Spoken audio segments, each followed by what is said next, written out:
खेत नीतीश बाबू के कारनामे बिहार में उजागर है। इन्हीं के सामने इनका जो है तथाकथित यूनिवर्सिटी से डिग्री ग्रेजुएट का लाया, जो 7वीं क्लास में 4 बार फेल हुआ। सम्राट चौधरी पब्लिक नारा लगाई, वोट चोर गद्दी छोड़। और आरएसएस और बीजेपी ये बता दे स्वतंत्रता आंदोलन में इनका कौन सा योगदान था। श्री लालू प्रसाद यादव जी जब वहाँ बिहार में मुख्यमंत्री रहते हुए और आर्थिक भ्रष्टाचार किए हैं, और श्रीमती राबड़ी देवी, तेजस्वी, सारे लोग इसमें शामिल हुए हैं। मामला आर्थिक भ्रष्टाचार का है। बिहार की जगह जैसे अभी तक तेजस्वी कुछ अपने लोगों को हरा रहे थे, अब वो सारे लोग एक साथ हो जाएंगे, फिर एक साथ होने के बाद ताकत बढ़ जाएगी और वह जो थोड़ा बड़ा संदेह था वो भी संदेह कंप्लीट हो जाएगा, वो सरकार में आ जाएंगे। कभी भी समर्थकों को चुनाव के समय में अगर आप छेड़ेंगे तो वह जो स्पीड बढ़ जाएगा जो इलेक्शन के टाइम पे। लेकिन वही सबसे बड़ा प्रश्न, तो पूरा उत्तर सुनिए। लेकिन ये इलेक्शन के समय ही इस भाजपा की नपुंसक सरकार को क्यों याद आया भाई? इतने दिन से वो सो रहे थे क्या कि चुनाव का इंतजार करते हैं? जब चुनाव आता है तब इनको हिंदू मुस्लिम याद आता है, भ्रष्टाचार। युवा का जोश दिखाई दे रहा है कि उसकी पीड़ा दिखाई दे रही है? दोनों दिखाई दे रहा है। बिल्कुल है, पीड़ा है। हमें रोजगार कहाँ है, स्वास्थ्य कहाँ है, नौकरियाँ कहाँ है क्या हमारे लिए? हमारे लिए सुरक्षा है? मुद्दों पर बात होगी या सिर्फ मुर्दों पे बात होगी? फ्रॉड, साजिश, धोखाधड़ी और पद का दुरुपयोग। लालू परिवार जो है आज संकट में है। दिल्ली राउज एवेन्यू कोर्ट ने जो है आज लालू परिवार को जो है तलब किया था, और इन तीनों पर जो है आज सिटी घोटाले का जो है वो आरोप है। लालू यादव, राबड़ी यादव और तेजस्वी यादव, इन तीनों लोगों पर जो है मुकदमा चलाने का जो है राउज एवेन्यू कोर्ट ने जो है कहीं न कहीं आदेश कर दिया है, और 1 से 7 साल की अगर कहीं न कहीं सजा हो सकती है। तो इससे बिहार चुनाव कितना प्रभावित होता है, ये हम उत्तर प्रदेश के राजधानी लखनऊ की जनता से जानने की कोशिश करेंगे। बिहार में चुनाव है, करीब है 2 फेज में चुनाव होने हैं, ज्यादा वक्त नहीं बचा है। और जो लीड में है, मतलब तेजस्वी यादव जो मुख्यमंत्री पद के दावेदार हैं, वो लालू यादव, राबड़ी यादव, इन तीनों लोगों के ऊपर जो है मुकदमा चलाने के जो है दिल्ली राउज एवेन्यू कोर्ट ने जो है आदेश जारी कर दिया। कैसे देखते हैं इस पूरे मामले को? देखिए, वो तो बात सही है, जो भ्रष्टाचारी है उनके ऊपर मुकदमा चलना चाहिए इलेक्शन के टाइम पे। लेकिन वही सबसे बड़ा प्रश्न, तो पूरा उत्तर सुनिए। लेकिन ये इलेक्शन के समय ही इस भाजपा की नपुंसक सरकार को क्यों याद आया भाई? इतने दिन से वो सो रहे थे क्या कि चुनाव का इंतजार करते हैं? जब चुनाव आता है तब इनको हिंदू मुस्लिम याद आता है, भ्रष्टाचारी नेता आते हैं, वो भी जो अपोजिशन में हो। अगर जो भ्रष्टाचारी हैं इनके पार्टी में सम्मिलित हो गए तो शिष्टाचारी बन गए। वो उनकी ऐसी वॉशिंग मशीन है कि उसमें धुल के नीट एंड क्लीन हो जाते हैं। ये तो सबसे बड़ा इनका अभी क्या इनको कहा जाए, इसीलिए तो मैं कह रहा हूं इनको कि नपुंसक सरकार जो कि चुनाव के लिए सबका शोषण करती है। ऐसा लगता है कि न कोई भ्रष्टाचारी है न कोई शिष्टाचारी है, सब लोग सत्ता के भूखे हैं, सत्ता के मिल जाने के लिए हर आदमी आतुर है। मामला 2004 और 9 का है भाई, इसीलिए तो कह रहा हूँ, इसीलिए तो मैं कह रहा हूँ कि नपुंसक सरकार, इसको चुनाव के समय ही क्यों याद आया? इतने दिन से सो रहे थे क्या? अगर एनडीए को किसी बात का डर है? डर है चुनाव हारने का। ये चुनाव अपने हारना नहीं चाहते ना। पाकिस्तान से तो सरेंडर बोल जाते हैं, वहां लड़ने की हिम्मत नहीं होती। 56 इंच का सीना सिकुड़ जाता है, सारा उसका बायोडाटा फिगर बिगड़ जाता है। लेकिन चुनाव में विपक्षियों को परेशान करना, उनको हतोत्साहित करना, किसी प्रकार किसी तरह उनको हराना, ये इनका फाइनल मकसद होता है। न अमेरिका के बारे में बोलेंगे, न चाइना के बारे में बोलेंगे। रही सही कसर पाकिस्तान ने भी पूरी कर दी। अब ये पाकिस्तान के भी बारे में जल्दी बोलने की हिम्मत नहीं करेंगे। अब तो तालिबान का बुला के स्वागत कर रहे हैं ना। ये सोचिए, यही योगी आदित्यनाथ, तालिबान की कितनी बुराई, मोदी, और यही लोग अब तालिबान का स्वागत कर रहे हैं, रेड कारपेट बिछवा रहे हैं। ये पत्रकारों को, महिला पत्रकारों को वहां से आउट करा दे रहे हैं। बुला के बाइट दिया उन्होंने। अब सुन लीजिए, बाइट कैसे देंगे? जब पूरे भारत में चलने लगा तब ना बाइट दिए। तो ये इनकी तालिबानी सोच और इनकी सोच एकदम मिल रही है, इसीलिए ये जो है तालिबान का बुला के रेड कारपेट बुला के स्वागत कर रहे हैं। 4 साल पहले बड़ा विरोध कर रहे थे।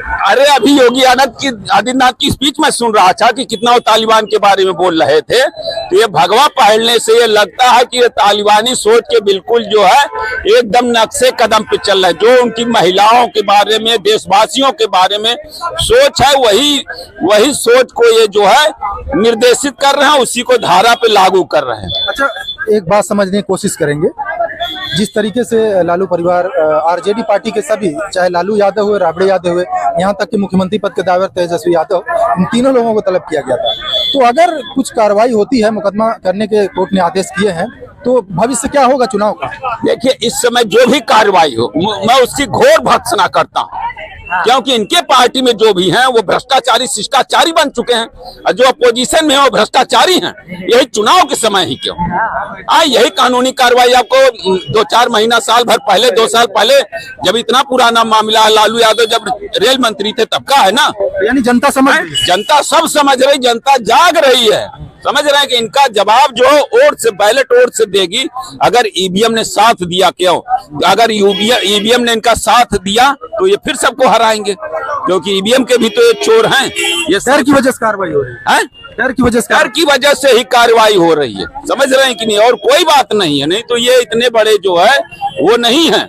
ये वोट का इनको डर लगा रहा, पब्लिक इनको सता रही है। इस तरह किसी तरह से, जैसे वो होता है जो पहलवान दंगल में उतरता है तो सोचता है बस इसको पटकनी देना, भले लंगड़ी मारनी पड़े, इधर मारना पड़े, उधर मारना पड़े, पटकनी देना, साम दाम दंड भेद। राजनीति में यही फार्मूला लागू किया, साम दाम दंड भेद। किसी को किसी भी मामले में फंसा दीजिए, वही मामला इनके साथ चल रहा है, समझ रहे हैं कि नहीं। आप कैसे देखते हैं इस पूरे मामले को, कैसे देखते हैं आप? मतलब बिहार में जिस तरीके से राजनीति में चल रहा है, आज राउत जेवन्नी कोर्ट दिल्ली ने जो है लालू यादव, राबड़ी यादव, यहाँ तक कि जो मुख्यमंत्री पद के दावेदार हैं इंडिया गठबंधन के तेजस्वी यादव, तलब किया था और यहाँ तक मुकदमा दर्ज करने का आदेश किया। राजनीतिक समीक्षक के तौर पे वास्तविकता ये है कि अगर चुनाव के दौरान किसी व्यक्ति के खिलाफ अगर इस तरह की कार्रवाई होगी तो उनके समर्थक उबाल में आएंगे और उसका मत प्रतिशत और बढ़ जाएगा।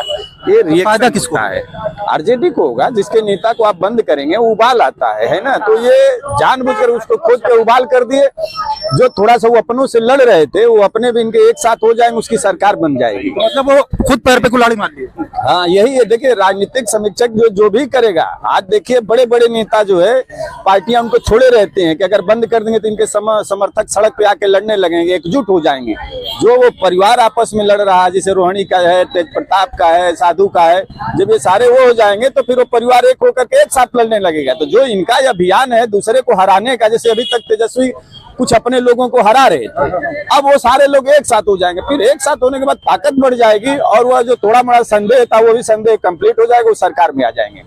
कभी भी समर्थकों को चुनाव के समय में अगर आप छेड़ेंगे तो वह जो स्पीड बढ़ जाएगा, जो न्यूटन का सिद्धांत है रिएक्शन, वो रिएक्शन दूने गति से आ जाएगा, फिर उसकी सरकार बन जाएगी। यही मेरा कहना है। सीधा फायदा आरजेडी को होगा, आरजेडी को ही होगा। जब इन्होंने उसको छेड़ दिया बीच चुनाव में, ये तो खुद आदमी देखते हैं कि चुनाव में लोग अपने पे गोली चलवा लेते हैं, अपने गाड़ी पर जो है लाठी डंडा, ये तो यहाँ पर मुझे मार, इसका मतलब कि मति भ्रम हो गया है। अगर इस तरह की कार्रवाई की है तो यह सबसे बड़ा जो है भूल होगा और आरजेडी की सरकार बनना जो है निश्चित है। इस पर अगर ये हो गया तो सबसे ज्यादा आप देखिए, यहाँ राजा भैया को कोई उतना नहीं वो करता था, राजा भैया को मायावती जी ने बंद कर दिया और पूरे देश का ठाकुर एक हो गया, मुलायम सिंह की सरकार बन गई। आप इस देश से सीखिए, जयप्रकाश नारायण को कोई नहीं वो करता था, लेकिन जिस दिन जयप्रकाश नारायण को बंद हुआ, उनके लोग जब बंद होने लगे तो देखे कि 77 में पूरा जो है सारे लोग जो है चुनाव जीत गए। जो व्यक्ति राजनीति में कोई नहीं जानता तो वो भी जो है आकर के चुनाव जीत गया, एमएलए हो गया। 77 के लोग जो पेंशन लिए, तो ये तो समझिए कि उन सबका सौभाग्य है। अगर इस तरह की परिस्थितियां बनाएंगे तो आरजेडी फुल फेस सरकार बनाएगी, उसमें फिर उसको कोई रोक नहीं पाएगा। बिल्कुल, यानी कि मामला 2004 और 9 का है, उसे 2 साल पहले भी कर सकते थे, इलेक्शन के बाद भी कर सकते हैं। यानी लगता है आपको कि इंडिया ने जो भी ये निर्णय लिया है ये आत्मघाती निर्णय है। कभी भी चुनाव के समय में कभी भी चुनाव के समय में अगर छेड़िए किसी भी प्रकार से, जब न्यायपालिका की भी बात है, जैसे न्यायपालिका ने भी किया, न्यायपालिका भी हराना चाहिए। देखिए, न्यायपालिका ने होता क्या है कि जो सरकार होती है, सरकार के जो एडमिनिस्ट्रेटिव ही इनका जो वो खेलता है, कौन कहाँ मजिस्ट्रेट जाएगा, कौन क्या करेगा, और जो अभियोजन होता है वो सरकार होती है। तो जो अभियोजन होता है बंद पत्रावलियों को चालू कर देते हैं, एप्लीकेशन डाल के चालू करा देते की, और अभियोजन का ही सारा खेल होता है। अब पता चले कि आप जो है आपसे तालमेल हो गया तो अभियोजन पत्रावली छोड़े पड़ा है, कोई मतलब नहीं है। अभी खिलाफ हो गया तो पत्रावली झाड़ पोछ करके निकाल दिया, काम हो गया। ये आत्मघाती वहां पर गेम है। और भी लोग हैं, उनसे भी जानने की कोशिश करेंगे। लालू परिवार पे जो इस वक्त संकट है क्या लगता है इससे बिहार का चुनावी समीकरण बहुत ज्यादा वक्त नहीं है, मुश्किल से 20 दिन 25 दिन और बचे हैं, तो क्या लगता है किसको इसका फायदा होगा? देखिए, बोया पेड़ बबूल का तो आम कहाँ से खाए। श्री लालू प्रसाद यादव जी जब वहाँ बिहार में मुख्यमंत्री रहते हुए और आर्थिक भ्रष्टाचार किए हैं, और श्रीमती राबड़ी देवी, तेजस्वी, सारे लोग इसमें शामिल हुए हैं। मामला आर्थिक भ्रष्टाचार का है, बिहार की जनता की गाड़ी कमाई का है। लालू प्रसाद यादव जी और नीतीश कुमार जी एक ही साथ एक दल पार्टी में स्वर्गीय राजनारायण और जयप्रकाश नारायण के साथ राजनीति करते थे, कर्पूरी ठाकुर के साथ राजनीति करते थे।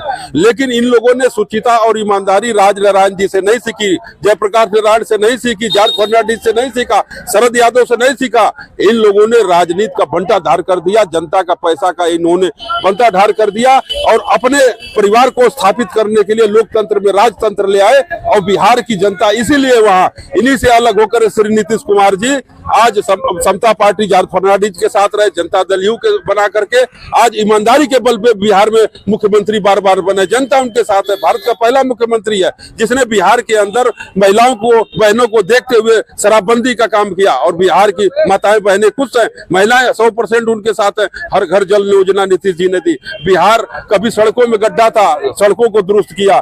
बिहार कभी जंगल राज जाना जाता था, वहाँ सड़कों किनारे हथियारों के जखीरे बेचे जाते थे। और कानून शराबें तो अभी भी पकड़ी जा रही हैं, पकड़ी जा रही है, वो बाहर से पकड़ी जा रही है। लेकिन बिहार में उन्होंने साहस दिखा करके बिहार में शराबबंदी लागू किया और ईमानदारी से वहाँ काम। जनता नीतीश जी के साथ है, बार बार जनता नीतीश जी को वहाँ मोहर लगा रही है, जन आशीर्वाद दे रही है, जनादेश दे रही है, और जनता नीतीश जी के साथ रहेगी। और इसका फायदा ये बताइए, जो लालू परिवार इस वक्त संकट में है, तो इसका फायदा आरजेडी को होगा, एनडीए को होगा या इंडिया गठबंधन को? क्या फायदा होगा? ये लोग चुनावी क्या है, कोई देश के लिए लोग जान देने जा रहे हैं आपके ऊपर आर्थिक। यही देखिए कि सुश्री मायावती जी 2007 से 12 तक उत्तर प्रदेश की मुख्यमंत्री थी। कानून के राज जो इनके ऊपर जो लीजिए, पहले कानून के राज में मानी जाती है, पक्ष विपक्ष उनकी प्रशंसा करता था कि बहन जी का कानून राज बहुत अच्छा था। लेकिन NHRM घोटाला हुआ और किसी तरह से सीएमओ मारे गए, जेल में कई डिप्टी सीएमओ मारे गए। भ्रष्टाचार की भेंट बसपा सरकार गई कि नहीं गई? और अखिलेश यादव जी की 12 में सरकार बनी कि नहीं बनी? भ्रष्टाचार का मामला बहुत बड़ा होता है। भ्रष्टाचार के मामले में VP सिंह ने वो तोप उठाया था। किस तरह से कांग्रेस की सरकार चली गई, पिछली सरकार किस तरह से केजरीवाल से लेकर के अन्ना ले महंगाई और भ्रष्टाचार का कांग्रेस के खिलाफ मुद्दा, कांग्रेस की सरकार, ये मामले बहुत बड़े होते हैं। तो इसका सिंपैथी जो है उनको मिलेगा कि नहीं मिलेगा? भ्रष्टाचार बिहार राजनीति में व्यक्ति के ऊपर लेबल लग जाता है, उसको जनता मुंह की खानी पड़ती है, जनता से चुनाव हारता है। कोई इन लोगों का आपराधिक मामला नहीं है, न समाज के लिए, देश के लिए ये गए लड़ाई लड़ने के लिए। इन्होंने आर्थिक भ्रष्टाचार। मुख्यमंत्री बनने के बाद, प्रधानमंत्री, विधायक, सांसद बनने के बाद आपको इतनी सुख सुविधा मिलती है कि आप आराम से अपना जीवन यापन कर सकते हैं। लेकिन जनता का पैसा लूट करके आप जो है कि आलीशान महल बनाएंगे, कोठियों में रहेंगे, बड़े बड़े आलीशान होटलों में शादियां भी आकर, किसको नहीं मालूम कि शाही परिवार की तरफ बिहार में लालू जी के लड़कियों की शादी हुए, लड़कियों की शादी हुए। पूरे बिहार से, बिहार पटना से सरकारी एजेंसियों से गाड़ियां निकाल ली जाती थी, सारी एजेंसियां बिना नंबर की गाड़ियां पहुंच गई। बहुत पुराना मामला था, जरूरत थी कि इलेक्शन में इस टाइम पे जितने पुराने मामले जनता में सब चुनाव में खुलते हैं। और बिहार की जनता नीतीश कुमार जी के साथ है, सुशासन बाबू के साथ है, और वहाँ लालू जी के साथ नहीं है, राबड़ी जी के साथ नहीं है, न तेजस्वी जी के साथ है। और वहाँ निश्चित ही नीतीश कुमार जी पुनः फिर मुख्यमंत्री बनेंगे। जनता निश्चित है कि उनका साथ है। लगता है भाई साहब कह रहे थे नीतीश जी राजा हरिश्चंद्र, सत्यवादी राजा हरिश्चंद्र की छठी औलाद है। वो इतना ईमानदार नहीं है। 27 पुल 1 साल के अंदर गिरे हैं इन्हीं की सरकार में। और देश के माननीय प्रधानमंत्री ईमानदारी की प्रतिमूर्ति, बांग्लादेश की लड़ाई में भी वो गए थे, शराबबंदी कराई, महिलाओं के लिए बहुत काम कर रहे हैं। भाई भाजपा की जहां NDA की सरकारें होती हैं, शराबबंदी ये भी थे, मैं भी हूँ। अभी हाँ, यहाँ कहीं शराब की दुकान खुली थी कभी? दारू सभा के सामने नहीं खुली थी।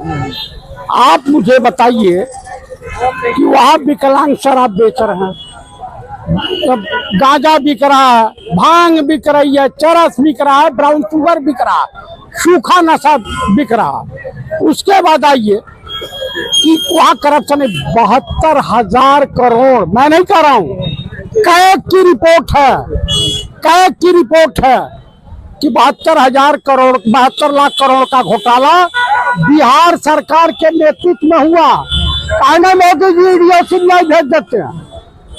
आप मुझे बताइए, अटल बॉम्बे में अटल टनल है ना, बनी है, 24 में उद्घाटन हुआ था, चुनाव से पहले हुआ और 3-4 महीना बाद उसको रोकना पड़ा। आप मुझे बताइए, पार्लियामेंट नहीं बन के तैयार हुई,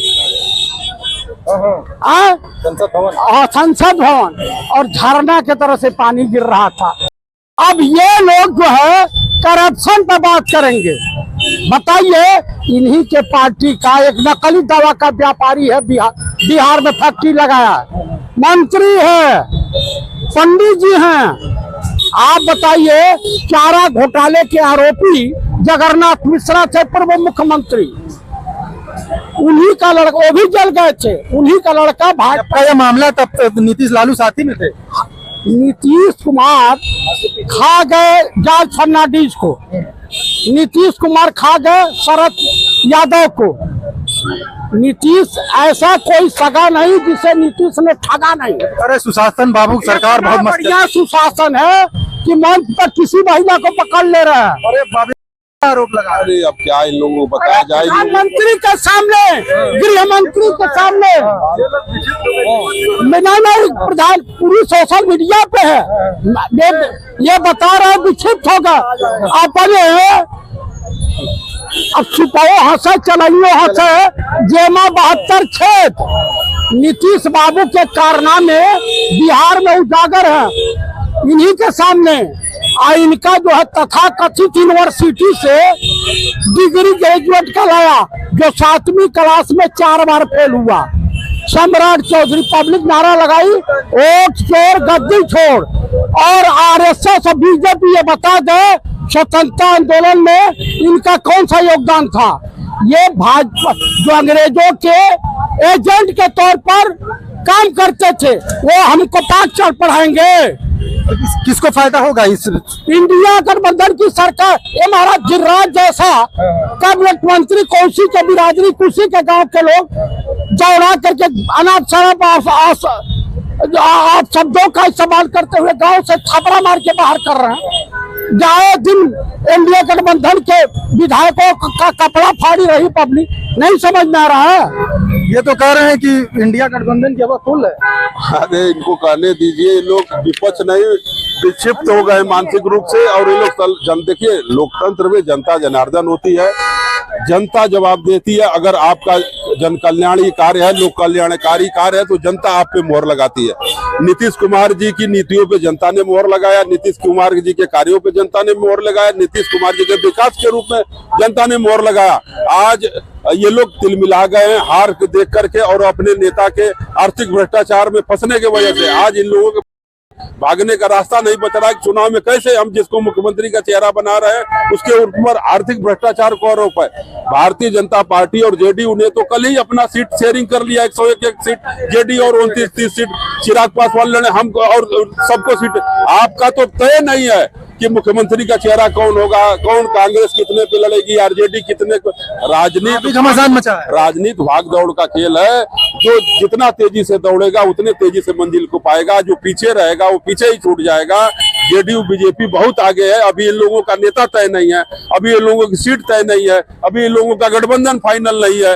तो अभी नेता तो ये लोग खुदे अभी कोर्ट कचहरी का चक्कर लगा रहे हैं, अभी आपस में ही तय नहीं हो पा रहा है। और जब इनका परिवार ही खुद एक नहीं है तो पूरे बिहार को क्या एक करेंगे। बड़ी स्थिति सर फुटबॉल की स्थिति है, और आज तय नहीं, बस जनता वक्त भी नहीं है। बिल्कुल। मैं महागठबंधन पे कहना चाहता हूँ, महागठबंधन इंडिया गठबंधन, बिहार का कांग्रेस और आरजेडी का इंडिया गठबंधन। मैं कहना चाहता हूं कि बीजेपी तिलमिला गई है, इसीलिए क्या पुराने केस खोल रही है जो झूठे हैं कि उनको फंसाया जाए। वहां पे कोई नहीं, जो देर से आता है तंदुरुस्त आता है। टिकट अच्छे दिए जाएंगे, जो किसानों से जुड़े, जो नौजवानों से जुड़े, उनको टिकट दिया जाएगा। इनके में क्या है, इनको में जो भ्रष्टाचारी हैं उनको जा के टिकट दे दिया। बिहार के लिए कौन सही रहे? बिहार में तेजस्वी सरकार, बिहार में बोला हम युवा हैं, हम पढ़ने वाले लोग हैं, बिहार में तेजस्वी की सरकार बनेगी, लिख के ले लो 100%। इन्होंने चोरी किया है और चोर है ये और कुछ नहीं जानते हैं ना। और इस बार जो कह रहे हैं कि विधायक दल का नेता नहीं, विधायक दल का नेता माननीय तेजस्वी है, और तेजस्वी ही सरकार बनाएंगे माननीय राहुल गांधी के नेतृत्व में। चोरी का मुद्दा हावी होगा, बिल्कुल वोट चोरी है। वहाँ इन्होंने 10,000 महिलाओं को जो 10,000 रुपए दिया ना, 70 लाख महिलाओं को। ये महिलाएं जान तो क्या करेंगी, इनका रुपया लिख लेगी, क्योंकि इन्होंने भ्रष्टाचार से रुपया बांटा है, भ्रष्टाचार किया है। इनका भ्रष्टाचार बिहार में फूट गया है। मैं खुद गया था बीपीएससी पेपर देने, मैंने वहां का हाल चाल लिया है, ऑटो वालों से पूछा, वहां की जनता से पूछा। इस बार तेजस्वी सरकार बनेगी, 100 में 100% लिख के ले लो। और ये कहते हैं ये इनका भ्रष्टाचार फूट गया है, इनके में कोई बचा नहीं। बीजेपी का जहां खून छू गया है वहां बीजेपी ने उस पार्टी को खत्म कर दिया है। नीतीश अच्छा काम करते थे, नीतीश पलट गए, और नीतीश जब बीजेपी से जुड़े तो नीतीश खत्म। लोग बीजेपी को किसी बात का डर है क्या? बीजेपी को डर ही है, तेजस्वी से डर है, माननीय राहुल गांधी से डर है, माननीय लालू प्रसाद यादव जी से डर है, तेजस्वी से सबसे ज्यादा डर है। क्योंकि तेजस्वी अभी गए थे जब स्टूडेंट धरना दे रहे थे, तेजस्वी जा करके वहां खुद हाल चाल लिए। तेजस्वी से डरी हुई जनता है बीजेपी। बीजेपी कुछ नहीं करना चाहती है, बीजेपी छल बल की राजनीति करना चाहते हैं। और मैं आपके चैनल से कहना चाहता हूँ, माननीय तेजस्वी जी और तेजस्वी जितने कार्यकर्ता हैं, सावधान रहे। बीजेपी छल करने वाली है, चुनाव में छल करेगी, किसी माध्यम से ये दंगा फैलाएंगे। और सारे बिहार के जितने वोटर हैं, जितने नौजवान हैं, मैं उनको संदेश देना चाहता हूँ, मैं युवा हूँ, मैं युवा संदेश देना चाहता हूँ कि बीजेपी से बचे रहना। ये जो 10,000 रुपए दिए हैं, इन 10,000 को अपने में यूज कर लेना, क्योंकि ये अपने घर से नहीं दिए हैं, ये हमारे खून पसीने की कमाई दिया है। इस खून पसीने की कमाई को अपने में लगाओ और वोट लालटेन को देना। और जब कांग्रेस है वहाँ पंजे का बटन दबाना। आप यूपी में हैं, बिहार में कुछ फायदा होगा आपको? बिल्कुल हमको फायदा होगा। हमारे युवा गए हैं, अभी जब तेजस्वी जी 17 महीने सरकार में रहे थे तो 4 लाख लोगों को नौकरी दिया, सबसे ज्यादा यूपी के गए हैं। हम बीटीसी किए थे, लेकिन हमारा उस समय शिक्षक नहीं था, मैं भी बिहार में शिक्षक होता, जो यहाँ से यूपी से शिक्षक गए। तो तेजस्वी ने क्या किया, बिहार में भी रोजगार दिया और यूपी में भी रोजगार दिया। तो इस बार तेजस्वी सरकार बनेगी, बीजेपी मुंह की खाने पड़ेगी, और बीजेपी ऐसे रसातल में जाएगी कि उसको बैसाखी की भी जरूरत नहीं मिलेगी। बैसाखी के लिए कोई आदमी भी नहीं मिलेगा, ना कोई बंदा मिलेगा। इस बार बीजेपी फेल, 100% फेल। और मैं फिर बिहार की जनता से कहना चाहता हूँ, हाथ जोड़ के मैं लगता है हाथ जोड़ के युवा प्रार्थना करना चाहता है बीजेपी की, वहाँ की जनता से, बिहार की जनता से मैं प्रार्थना करना चाहता हूँ कि बीजेपी से सावधान रहना। बीजेपी कुछ ना कुछ छल करेगी, वोट चोरी करेगी, मशीनों पे बेईमानी करेगी। आप जाना और बटन दबाना, जब तक पर्ची ना आ जाए, उसका जो लड़ रहा हो कैंडिडेट, वो निशान ना आ जाए, वहाँ मशीन मत छोड़ना, वीवीपैट। अगर कोई गलती आए तो तुरंत धरना देना और तुरंत अपने प्रशासन। आपकी बात पहुँच जाएगी। क्या लगता है जिस जोश में है ये युवा, क्या ये सही है? युवा का जोश दिखाई दे रहा है कि उसकी पीड़ा दिखाई दे रही है? दोनों दिखाई दे रहा है। बिल्कुल है, पीड़ा है। हमें रोजगार कहाँ है, स्वास्थ्य कहाँ है, नौकरियाँ कहाँ है क्या हमारे लिए? हमारे लिए सुरक्षा है?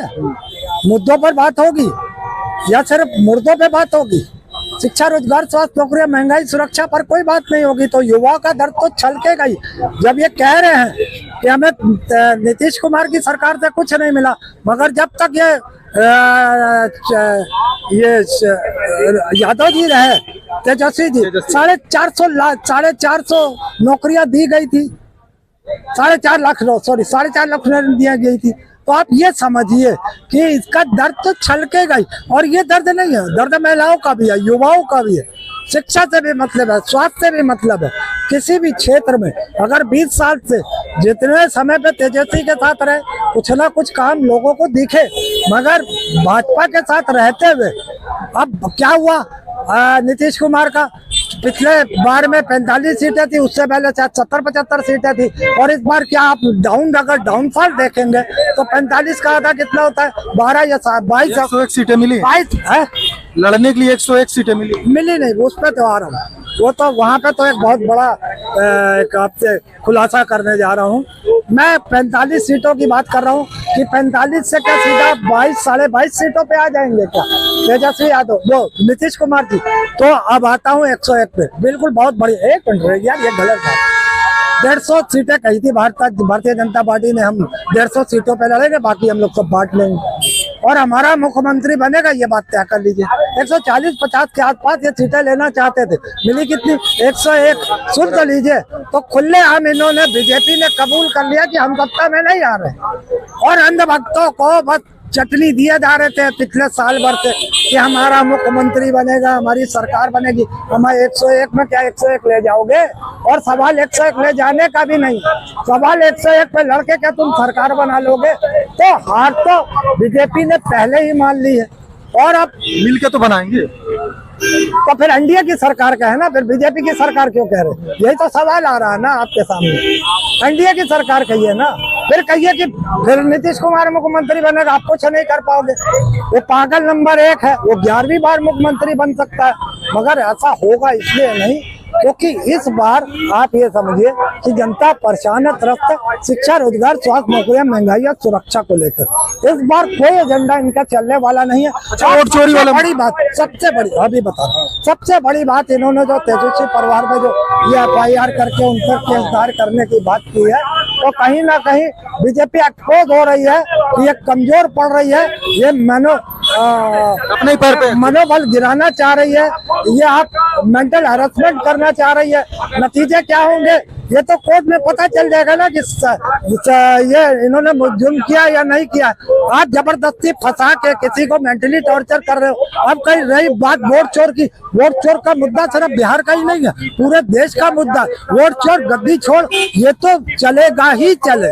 अब आप ये देखिए, कोई भी नेता वहां जाता है तो कार में होता है, पैदल होता है, किस तरीके से होता है, तो वहाँ के कार्यकर्ता ही नहीं बल्कि वहाँ की लोकल जनता भी वोट चोर गद्दी छोड़, वोट चोर गद्दी छोड़ ये नारे देते हुए उसे भगाते हैं, यहाँ तक कि उन पे पत्थरबाजी भी करते हैं। हालांकि मैं पत्थरबाजी के खिलाफ हूँ, मगर सवाल ये है कि आप ललकार तो सकते ही हैं उनको भगा तो खदेड़ तो सकते ही हैं कि जो सत्ता के नाम पर आते हैं और खुद ही भ्रष्टाचार करके खुद ही मलाई खा कर रहते, जनता को महरूम करते हैं हर मुद्दे से। बिल्कुल, तमाम लोगों से हमने बात की और जानने की कोशिश की कि जो दिल्ली कोर्ट में जो है लालू परिवार जो है वो तलब हुआ था और दोषी पाने के बाद जो है उनके ऊपर FIR करने के जो कोर्ट ने आदेश दिए हैं, इस पे लोगों का क्या रिएक्शन है, बिहार चुनाव पर इस पर क्या फर्क पड़ेगा। साफ तौर पर जो यहाँ की जनता थी वो खौल उठी और सीधे तौर पर कहा कि बीजेपी जो है, भारतीय जनता पार्टी जो है या एनडीए कह ले, अपने ही पैर पर जो है कहीं ना कहीं कुल्हाड़ी मार ली है और इसका सीधा फायदा है वो सीधा तेजस्वी यादव को पहुंचेगा, लालू यादव को पहुंचेगा, इसका सीधा फायदा आरजेडी को पहुंचेगा। Asif Khan, news for nation, Lucknow.